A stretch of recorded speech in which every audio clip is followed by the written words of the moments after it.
बिस्मिल्लाहिर्रहमानिर्रहीम।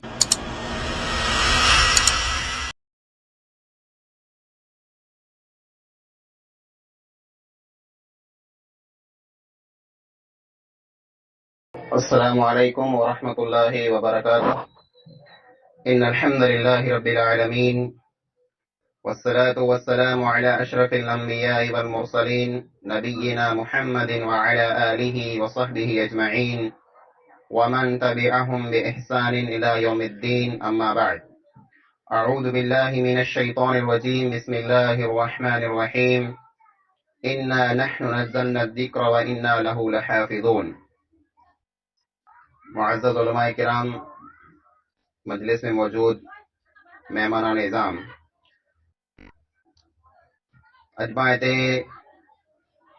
इन मुनासिबत से जमा थिया आहियूं जे पंहिंजे हिन क़रिये में जा, पंहिंजे हिन ॻोठ में जा अल्लाह ताला हिकिड़े तालिब इल्म के, हिकिड़े छोकरे के इहा सआदत नसीब कई है जे उन पिन जे सीने में अल्लाह रब्बुल आलमीन जे कलाम के महफूज़ करे लाथें। अल्लाह ताला क़ुरान करीम के नाज़िल कयईं त इन क़ुरान जी हिफ़ाज़त जी अल्लाह ताला पिन ज़िम्मेदारी गिणईं। क़ुरान खां पहिरीं जेके पण किताबूं अल्लाह ताला नाज़िल कयईं, तौरात, इंजील, ज़बूर वग़ैरह, ये किताबूं अल्लाह ताला जंहिं क़ौम के ॾिने हुए उन क़ौम मथे ये ज़िम्मेदारी रखे हुए जी उहा क़ौम इन किताब जी पिन हिफ़ाज़त करे। पोइ उहे क़ौमूं अल्लाह जी उन किताबें जी हिफ़ाज़त न करे सघियूं, उन में फेर बदल कयूं, किताबें के बदिलाए छॾियूं। अल्लाह ताला जो पाण मथे हिकिड़ो एहसान ई है कि अल्लाह ताला क़ुरान जहिड़ी अज़ीम किताब पाण खे ॾिने त उन जी हिफ़ाज़त जी ज़िम्मेदारी अल्लाह ताला पाण मथे न फेगाए, बल्कि अल्लाह ताला ये ज़िम्मेदारी पिंड खणी लाथनि। फरमाए इन्ना नहनु नज़्ज़लना अज़्ज़िक्र व इन्ना लहु लहाफ़िज़ून। जे इन क़ुरान के जेको नसीहत है इन के नाज़िल करे वारा असीं आहियूं ऐं असीं इन क़ुरान जी हिफ़ाज़त कंदासीं। क़ुरान जी हिफ़ाज़त इन अंदाज़ में, इन तरीक़े से थींदी जे क़यामत जे ॾींहं सूधी अल्लाह ताला अहिड़ा इंसान पैदा कंदो जेको इन क़ुरान के पिन जे सीने में, पिन जी दिल में जॻह ॾींदा, क़ुरान के महफूज़ रखंदा, क़ुरान के सम्झंदा, क़ुरान के यादि कंदा। क़ुरान पढ़णो, क़ुरान के यादि करणो ही हिकिड़ो वॾो सवाब जो ऐं फज़ीलत जो कमु है।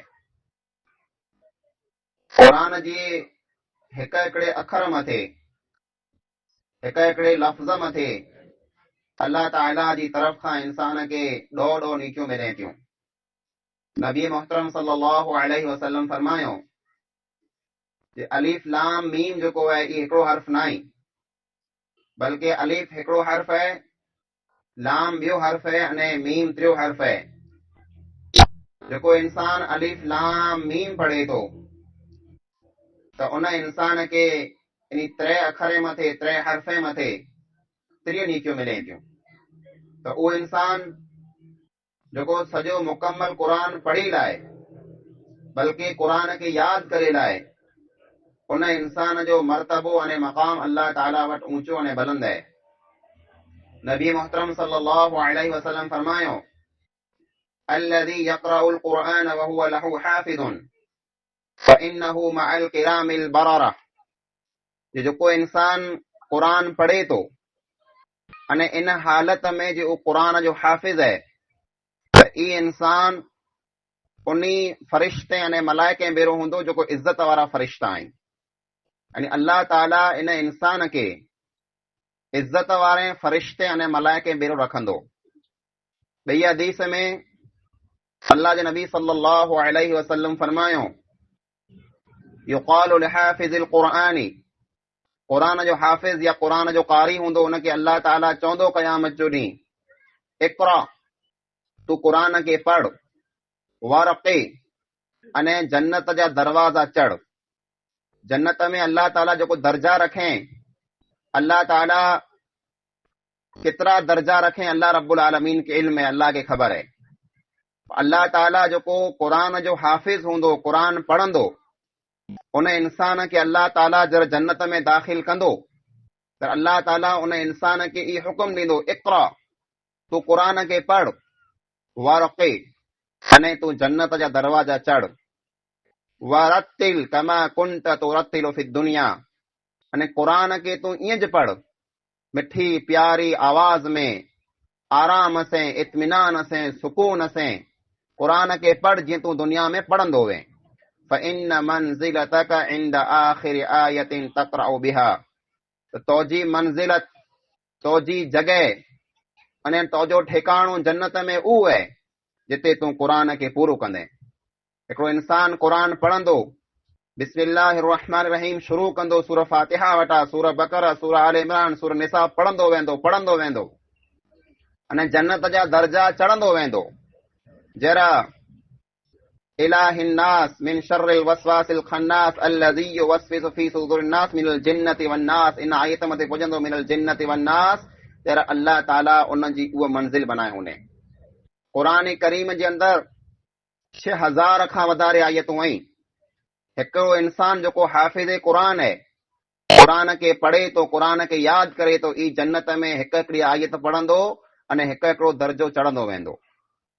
अने जन्नत जो हिकिड़ो दर्जो अने ॿियो दर्जो, तंहिंजे विच में जेको छेटी है, तंहिंजे विच में जेको गैप है, नबी अकरम सल्लल्लाहु अलैहि वसल्लम इनखे पण बयान फरमायो जे जेको इंसान जन्नत जे हेठले दर्जे में हूंदा, वो पिंड खां जेको मथले दर्जे में हूंदा, उन्ही खे ईअं ॾिसंदा जीअं आसमान में ऐं चंद्री ऐं तारे खे ॾिसो था, यानी उहे एतिरा ऊंचा हूंदा।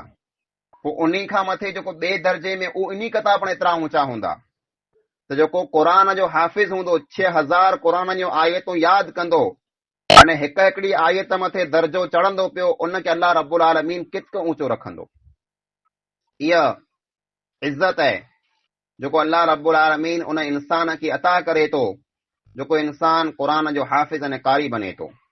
रुगो इनखे न, बल्कि उहो माइत्र, उहो वालिदैन, उहो माउ पीउ जेको पंहिंजे बच्चे खे क़ुरान सिखाई था, क़ुरान पढ़ाई था, क़ुरान जो हाफ़िज़ ने कारी बनाई था, उन्ही लाइ करे अल्लाह रब्बुल आलमीन वटि कोरो इनाम है। तंहिंखे बि नबी अकरम सल्लल्लाहु अलैहि वसल्लम बयान फरमायो जे क़ुरान जा जेको कारी ऐं हाफ़िज़ आहिनि, उन्ही जे माइत्रे खे अल्लाह रब्बुल आलमीन ॿोलाईंदो, अल्लाह ताला उन्ही खे ॿोलाईंदो, अल्लाह ताला उन्ही खे सॾु कंदो। पोइ माइत्रे खे अल्लाह ताला उते इज़त जो लिबास पहिराईंदो, इज़त जो लिबास अल्लाह ताला उन्ही खे पहिराईंदो। अने उहो इज़त जो लिबास, उहो लिबास अहिड़ो हूंदो जे दुनिया जी पाण टोटल मड़े दौलत ख़र्च करे छॾियूं त पण पाण उहो हिकिड़ो लिबास गिनी न सघूं। दुनिया में केतिरी दौलत है, दुनिया में केतिरा खज़ाना आहिनि, दुनिया में केतिरियूं वस्तू पयूं आहिनि, ई मड़े पाण ॾेई ॾियूं टोटल, त उहो हिकिड़ो लिबास पाण न गिनी सघूं जेको अल्लाह ताला उन्ही इंसान खे, उन्ही माइत्रे खे पहिराईंदो क़यामत जो ॾींहुं, जंहिं माइत्रे पिंड जे बच्चे खे क़ुरान जी तालीम ॾिनी हूंदी। जर इज़त जो लिबास उन्ही खे पहिराए में अचींदो, तहिड़ा हू पुछंदा या अल्लाह, असां गुनहगारें खे, असां ख़ताकारें खे हेॾी इज़त कुला ॾिनी में आ वई है, त अल्लाह रब्बुल आलमीन जी तरफ़ खां ऐलान थींदो बि अख़्दि वलदिकुमा अल क़ुरआन, जे आंजे बच्चे, आंजे छोकरे जेको क़ुरान यादि कए हुए, क़ुरान पढ़ियो हो, क़ुरान मथे अमल कए हुए, तंहिंजे कारण आंखे ये इज़त मिली है। माइत्रे खे पण इज़त मिलंदी।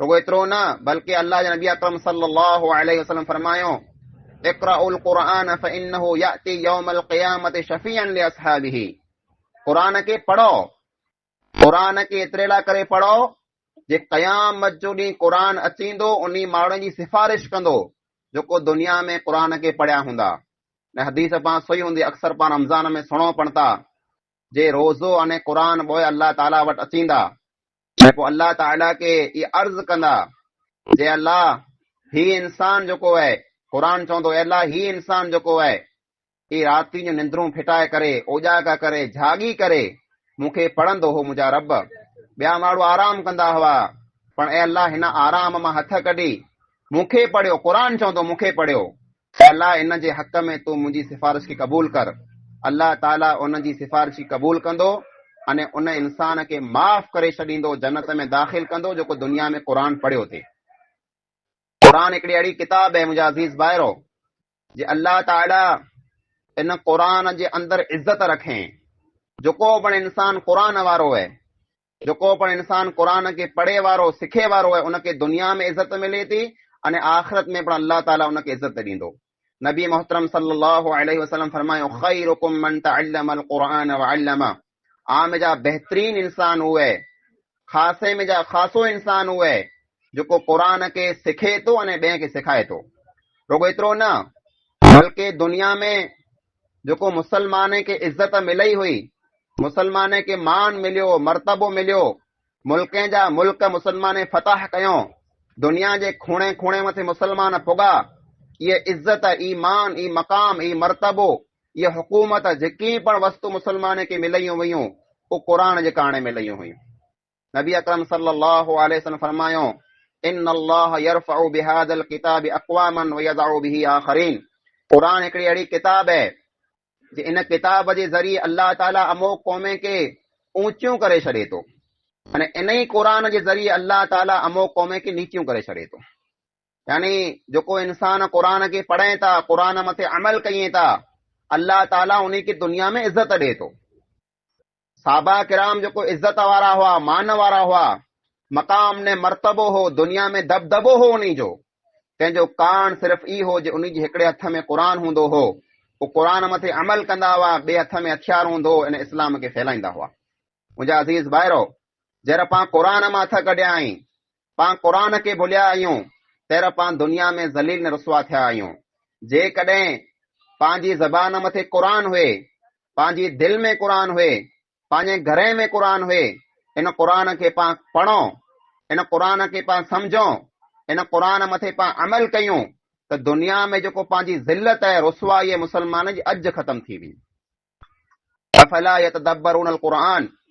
अम अला क़ुलूबिहिम अक़फालुहा अल्लाह फरमाए माण्हू क़ुरान मथे गौर कुला नथा कयूं क़ुरान मथे सोची कुला नथा क़ुरान खे सुणे ने सम्झे कुला नथा पूरो दिलि मथे ताड़ा लॻी विया आहिनि ही क़ुरान पाण एतिरे लाइ करे मिलियो आहे जे इन क़ुरान खे पाण पढ़ूं ही उहो किताब आहे जेको दावो करे थो ज़ालिकल किताबु ला रैब फीह जे ही उहो किताब आहे जंहिंमें ज़र्रा बराबर पण शक ने शुबो न आहे दुनिया जा माण्हू किताब लिखें था किताब जरा लिखें तर शुरू में या आख़िर में लिखें जे हिन किताब में आंखे किथे ग़लती नज़र अचे त असांखे चौजादासीं ॿिए सुधारे लाहियूं दुनिया जे इंसान वटां किताब में ग़लती थी थी त उहो जेको माण्हू पढ़े था उन्ही खे गुज़ारिश करे थो अपील करे थो जे आंखे किथे नज़र अचे ग़लती त असांखे चौजा असीं इस्लाह करे लाहियूं सुधारे लाहियूं पर क़ुरान जेको आहे अल्लाह जो कलाम आहे पहिलो दावो जी करे थो जे ज़ालिकल किताब ला रैब फीह ही क़ुरान उहो किताब आहे जंहिंमें कीअं ग़लती न आहे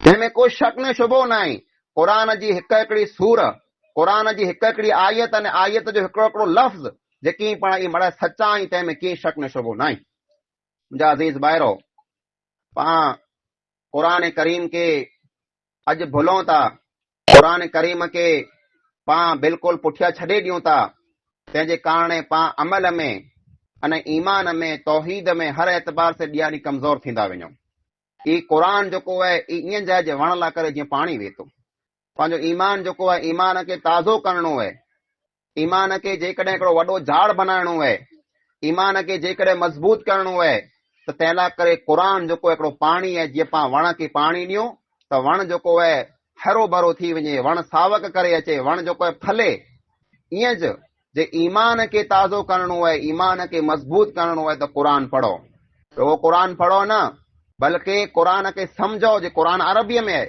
पंहिंजी ज़बान अरबी आहे न एतिरे क़ुरान खे पाण पढ़ो पण अने साथ ने साथ में क़ुरान खे पाण सम्झूं पाण ईअं सम्झूं त क़ुरान चए मूंखे पढ़ंदे अचे नथो कीअं क़ुरान पढ़ां।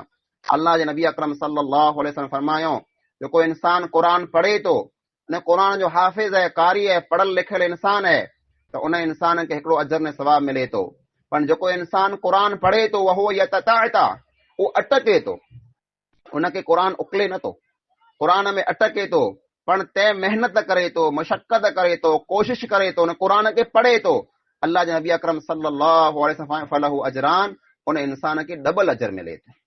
हिकिड़ो त क़ुरान पढ़े जो अने ॿिए नंबर मथे उहो जेको महिनत करे थो, अटके थो, कोशिश करे थो, तंहिं हूंदे पण पढ़े पियो, अल्लाह ताला उन मथे हिन इंसान खे डबल अजर अता करे थो। मुंहिंजा अज़ीज़ भाइरो, क़ुरान करीम हिकिड़ी अहिड़ी किताब है जंहिंखे सिखे लाइ करे, जंहिंखे यादि करे लाइ करे अॼु खां न बल्कि ज़माने खां हर वक़्त खां मुसलमान महिनतूं कयूं आहियूं। नबी अकरम सल्लल्लाहु अलैहि वसल्लम जे दौर में अहिड़ा साहबा किराम हुआ जेको क़ुरान खे सिखंदा हुआ, क़ुरान खे यादि कंदा हुआ। अने उन्हीं साहबा किराम से नबी अकरम सल्लल्लाहु अलैहि वसल्लम की केतिरी मोहबत हुई से सुणो। हिकिड़े फिरा हिकिड़े कबीले में जा लम्हे इलाके में जा माण्हू आया, अल्लाह जे नबी अकरम सल्लल्लाहु अलैहि वसल्लम खे चयो जे असांजे मुल्क में, असांजे इलाके में इस्लाम जी दावत अने तबलीग लाइ करे असांखे माण्हू ॾियो। इस्लाम जी दावत अने तबलीग लाइ करे असांजे ॻोठे में हलें, असांजे इलाके में हलें, असांजे मुल्क में हलें, माण्हू खे दीन सिखाईं, तंहिं लाइ करे असांखे माण्हू खपे था। नबी अकरम सल्लल्लाहु अलैहि वसल्लम 70 साहबा किराम उन माण्हू में रवाना कयो जिन खे कोठे वञो, आंखे दीन सिखाईंदा। उहो क़ुरान जा हाफ़िज़ हुआ, उहो 70 साहबा क़ुरान सिखंदा हुआ, क़ुरान जा कारी हुआ। उहो 70 माण्हू खे साहबा किराम के कोठे विया, वाट में धगो करे उन 70 साहबा किराम के शहीद करे विधो। वो मुसलमान न हुआ, वो काफिर हुआ, वो साहबा किराम के धगो करे, धोखो ॾेई करे ने शहीद करे विधो। अल्लाह जे नबी अकरम सल्लल्लाहु अलैहि वसल्लम के जरा ख़बर पई त अल्लाह जे नबी अकरम सल्लल्लाहु अलैहि वसल्लम कंहिंखे बददुआ कीअं ॾींदा हुआ, हमेशा दुआऊं ॾींदा हुआ। पर अल्लाह जे नबी अकरम सल्लल्लाहु अलैहि वसल्लम खे एतिरी तकलीफ़ थई जे फजर जी नमाज में, पिरो जी नमाज में कायम माटे उन माण्हू मथे बददुआऊं कंदा हुआ जे अल्लाह तो उन खे तबाह कर, इन खे बर्बाद कर, जंहिं मुंहिंजे साहबा किराम के जो क़ुरान जा कारी हुआ, क़ुरान जा हाफ़िज़ हुआ, तंहिंखे ईअं धोखे से शहीद करे विधो आहे। रुगो एतिरो न मुंहिंजा अज़ीज़ भाइरो, बल्कि क़ुरान लाइ करे, क़ुरान मथे अमल करे लाइ करे साहबा किराम हमेशा जेको आहे अॻियां रहंदा हुआ। क़ुरान जी को आयत नाज़िल थींदी हुई त उन ई टाणे उन जो मान्या ने मतिलबु सम्झंदा हुआ ऐं तेरहीं उन ई टाणे उन मथे अमल चालू करे छॾींदा हुआ। औरतूं पण अहिड़ियूं हूंदियूं हुयूं जेको क़ुरान खे सिखणियूं हुयूं, क़ुरान खे सम्झणियूं हुयूं। उम्मे हिशाम बिन्त हारिस रज़ियल्लाहु तआला अन्हा बयान करे थी जे सूरह क़ाफ जेको आहे, क़ुरान जी सूरह क़ाफ जेको आहे, ये सूरह मूं नबी अकरम सल्लल्लाहु अलैहि वसल्लम वटां जुमे में सुणी सुणी यादि करे थी वई। जे ख़तीब जब जुमे जो खुतबो ॾे थो त सूरह क़ाफ वल क़ुरान मजीद पढ़े थो। नबी अकरम सल्लल्लाहु अलैहि वसल्लम हर खुतबे में ये सूरह पढ़ंदा हुआ। तो उम्मे हारिस बिन्त हिशाम चए थी जे ये सूरह सुणी सुणी मूं अल्लाह जे नबी जे ज़बान में जा मूं सॼी सूरह यादि करे थी वई। क़ुरान जूं अहिड़ियूं आलिमाऊं हुयूं, क़ुरान खे सिखणियूं हुयूं, जीअं हफ्सा बिन्त उमर रज़ियल्लाहु तआला अन्हा, जेको उमर बिन ख़त्ताब रज़ियल्लाहु तआला अन्हु जी धीअ ऐं नबी अकरम सल्लल्लाहु अलैहि वसल्लम जी अहलिया ने घरवारी आहे, उन क़ुरान खे मुकम्मल यादि कए हुई। क़ुरान यादि करणो ई इज़त वारो कमु है। जंहिं इंसान खे दुनिया में ने आख़िरत में इज़त खपंदी हुई, उहो इंसान क़ुरान खे यादि करे, अहिड़े इंसान खे अल्लाह रब्बुल आलमीन दुनिया ने आख़िरत ॿिन्ही जॻह मथे कामयाब फरमाईंदो। छेली ॻाल्हि माइत्रे से मणी कथा पहिरीं त उहो इंसान, उहो माइत्र जंहिं पंहिंजे बच्चे खे क़ुरान जा हाफ़िज़ ऐं कारी बनाया, उन खे पाण मुबारकबादियूं ॾियूं था। अल्लाह ताला उन जी इन महिनत खे क़बूल फरमाए। अने क़यामत जो ॾींहुं अल्लाह ताला इन माइत्रे खे उन माइत्रे में शामिल फरमाए जंहिंखे अल्लाह ताला इज़त जो लिबास पहिराईंदो। ने मुंहिंजा अज़ीज़ भाइरो, ई क़ुरान जा कारी, क़ुरान जा हाफ़िज़ जेको हूंदा, अल्लाह ताला इन इंसान खे माइत्रे बेरो जन्नत में दाख़िल कंदो। अल्लाह ताला इन माइत्रे खे पण उन जहिड़ा बनाए छॾे। पण ॿिया जेको माइत्र पाण रहियासीं, पंहिंजे बच्चे खे जेको दुनिया में, धंधे में, कमे कारे में, मजूरी में लॻाए छॾियो आहे, पाण मिणी जो फर्ज़ बने थो कि पंहिंजे बच्चे जी मुआड़ पाण क़ुरान के साम्हूं कयूं, पंहिंजे बच्चे खे पाण क़ुरान सेखारियूं। कम अज़ कम पंहिंजे बच्चे खे क़ुरान पढ़ंदे अचणो खपे। कई अहिड़ा नौजवान, कई अहिड़ा पंहिंजा भाउ पाण मिलनि था जंहिंजी हाणे दिलि में तमन्ना आहे कि असीं क़ुरान खे पढ़ूं, क़ुरान खे सम्झूं, क़ुरान जेको आहे यादि करे सघूं, पर उहो ज़मानो जेको यादि करे जो ज़मानो हो, उहो ज़मानो जेको पढ़े जो ज़मानो हो, उहो ज़मानो वेंदो रहियो। हाणे मजूरी में, धंधे में, कमे कारे में टाइम न आहे। अॼु शौक़ु जाॻियो आहे, पर मुंहिंजा अज़ीज़ भाइरो जेको पंहिंजा बच्चा रहिया जंहिं वटि टाइम आहे, उन बच्चे खे पाण मौक़ो ॾियूं, उन खे पाण क़ुर सिखायूं। ख़ैरुकुम मन तअल्लमल क़ुरआन व अल्लम। मुंहिंजा बहितरीन इंसान उहो आहे जेको क़ुर खे सिखे थो ऐं ॿिए खे सिखाए थो। तंहिंखां सवाइ जेको पंहिंजो बच्चो ही भाउ जेको हाफ़िज़ मञियो आहे, इन बच्चे खे पाण मौक़ो ॾियूं जी क़ुर पिण जो पाण खे सुणाए सघे, क़ुर से पाण खे मोहबत जागे, पाण क़ुर सुणो। रमज़ान जो महीनो अचे त पाण तारावी पढ़ाई जो मौक़ो ॾियूं, कॾहिं की नमाज़ में मौजूदु हुई त पाण नमाज़ में इन वटां क़ुर सुणो। अने क़ुर जेतिरो ई पढ़ंदो वधारे, एतिरो हुनखे वधारे यादि थींदो। जेकॾहिं ई क़ुर न पढ़ंदो, क़ुर खे यादि करे लाथे, पर पोइ क़ुर खे जेकॾहिं भुली वेंदो, अल्लाह जे नबी अकरम सल्लल्लाहु अलैहि वसल्लम फरमायो कि क़ुर जेको आहे इंसान जे सीने मां ईअं निकिरी वञे थो जीअं कमान मां तीर निकिरी वञे थो। कमान मां तीर निकिरे वार न लॻे, ईअं क़ुर पण सीने मां जबारो निकिरी वञे थो। तंहिं लाइ करे क़ुर खे क़ाइम माटे पढ़णो, क़ाइम माटे यादि करणो, क़ाइम माटे दौर करणो, ई इन हाफ़िज़ जो फर्ज़ आहे। जेको पण इंसान वे जंहिंखे क़ुर यादि वे, उन इंसान मथे ई फर्ज़ आहे। हीअ हिकिड़ी अपील शैली आख़िर सां इहे करणु चाहियां थो जे पंहिंजे घर में माहौल पाण क़ुर जो माहौल बनायूं। अॼु पंहिंजे हथ में मोबाइल अची वई आहे। नौजवान जेको रहिया पंहिंजा सुबुह जो उथियंदे उथियंदे मोबाइल चालू कई, तंहिंमें कलाम, तंहिंमें काफ़ियूं, तंहिंमें गीत, तंहिंमें कॉमेडी, तंहिंमें मश्किरियूं, तंहिंमें नाटक, तंहिंमें खोटा खोटा वीडिया अने अहिड़ियूं रिकॉर्डिंग मड़े अचनि जेको पंहिंजे घर में वॼे पियूं, जेको शैतान खे पसंदि आहे। इन वस्तु खे पाण बंदि कयूं। सुबुह जो उथियंदे पंहिंजे घर में क़ुर जी तिलावत हुअणी खपे। जेकॾहिं पाण क़ुर पिंड पढ़ियल आहियूं त सुबुह जो उथियंदे पहिरियों कमु पाण ई कयूं जे क़ुर जी पाण पिंड तिलावत कयूं। मर्द वे तंहिं भले, औरत वे तंहिं भले, बच्चो वे तंहिं भले, बच्ची वे तंहिं भले, जंहिंखे पण क़ुर अचे तो उहो क़ुर पढ़े। पाण वटि इहो सिस्टम पाण बनाए छॾियो जो रमज़ान जे महीने में क़ुर खे खाली पढ़ूं था बसि। रमज़ान पूरो थियो, ईदा वई, क़ुर खे वीटे कपिड़े में बुजकीअ में ठाहे बनाए ऐं बंदि करे रखी छॾियो त कबाटे में। 12 महीना पियो वे, रिज चढ़े पई, वरी रमज़ान जो चंद्र ॾिसे तर क़ुर खे ॿाहिरि कढी ने पढ़ूं था। क़ुर रमज़ान में पढ़े जी किताब न आहे, क़ुर क़ाइम माटे पढ़े जी किताब है। न क़ुर खे क़ाइम माटे पढ़ो। ई सिस्टम बनायो, निज़ाम बनायो जे पंहिंजे घर में क़ुर जी तिलावत थिए। अॼु पाण खे शिकायतूं हुई, कई माण्हू शिकायतूं कयूं था, रावो ॾियनि था, चवनि था जे मौली साहब असांजे घर में शैतान असांखे परेशान करे थो। कंहिं बाईअ खे शैतान परेशान करे पियो, हुनखे जिन चोटी ॾियो, हिनखे जिन चोटी ॾियो। तंहिंजो हिकिड़ो वॾो कारण ई आहे जे पंहिंजे घर में बेदीनी वधारे अची वई आहे। ई जेको कुफ्र जा कलमा, ई गायना, ई कलाम, ई काफ़ियूं जेको राति में ॾींहुं पाण सुणूं था, ई शैतान खे पसंदि आई। जंहिं घर में कलाम हूंदा, जंहिं घर में काफ़ियूं हूंदियूं, जंहिं में गायना हूंदा, उते शैतान अचींदा। अने जंहिं घर में क़ुर जी तिलावत थींदी, उन घर खे शैतान छॾे ने भॼी वेंदो। नबी अकरम सल्लल्लाहु अलैहि वसल्लम ई गारंटी ॾिनो हुयो, जेको इंसान जंहिं घर में सूर बकर जी तिलावत थींदी वे, उन घर में शैतान कॾहिं दाख़िल न थींदो। ऐं जेकॾहिं पिन क़ुर नथा पढ़ी सघो, हाणे मोबाइल आहे, इन मोबाइल में सुबुह जो उथियंदे सूर बकर खे चालू करे छॾियो, ई शैतान घर छॾे भॼी वेंदो। पाण खे परेशान कीन थियणो पवंदो। ई मुसीबतूं तकलीफ़ूं जेको पाण मथे अचे थियूं, तंहिंजो हिकिड़ो कारण इहे जे पाण क़ुर खे हक़ ॾाईंदा आहियूं जेको क़ुर जो हक़ आहे। क़ुर खे पाण पढ़िया न आहियूं, क़ुर खे पाण सम्झिया न आहियूं, न क़यामत जो ॾींहुं क़ुर पंहिंजी राव ॾींदो जे हिन इंसान मूंखे छॾे ॾिनो हो। नबी अकरम सल्लल्लाहु अलैहि वसल्लम पण राव ॾींदा जे अल्लाह मुंहिंजी उम्मत जेको आहे न क़ुर मां हथ कढी लाथे हुए। न नबी जेकॾहिं पंहिंजी राव ॾींहं त पाण केॾां वेंदासीं। हिकिड़ी हदीस में नबी अकरम सल्लल्लाहु अलैहि वसल्लम फरमायो, अल क़ुरआन हुज्जतुन लक औ अलैक। क़ुर आला करे दलील है या आजे खिलाफ दलील है। दलील त क़ुर आहे, क़यामत जो ॾींहुं क़ुर दलील बनंदो, हिकिड़े माण्हू जे हक़ में बनंदो जे अल्लाह जेको मूंखे पढ़ंदा हुआ, जेको सिखंदा हुआ, यादि कंदा हुआ, सम्झंदा हुआ, अल्लाह त उन खे माफ़ कर, उन लाइ करे दलील बनंदो।